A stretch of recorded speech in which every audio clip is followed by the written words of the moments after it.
Hi, today I'm going over a meta report of what I think Commander would look like all the way back in Alpha. First off, the staples. Everyone's on Basalt Monolith, Sol Ring. Nevnurl's Disc is one of so few wraths in the format that I think every deck is mandatory, including one. Soulnet, because we're going to have a lot of mana and combat's going to be real gummy. So a Soulnet can eke out just the few life we need here or there.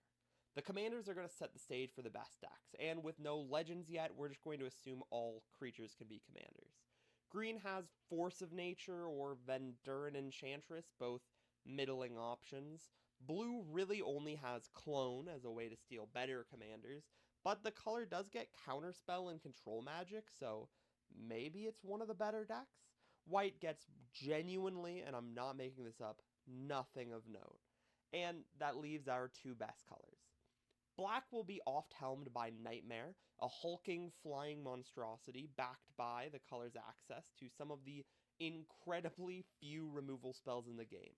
We get Death Grip to completely shut out green players, and Bad Moon to get our little creatures a little bit better.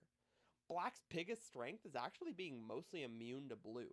Both clone and control magic, which is the only way that blue functions in this format, simply kill Nightmare for as long as the blue player can't scrounge up a swamp, which is better than I can say for our number one pick. Red is my favorite for a few reasons. Red gets a fair amount of removal as well as you're willing to spend the mana.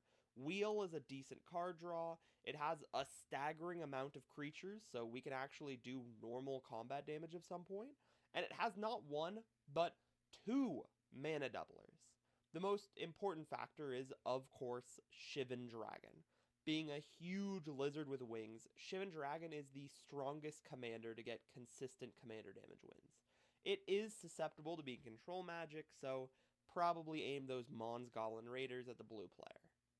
Next time on this series, I'll see what Arabian Nights adds to the meta report.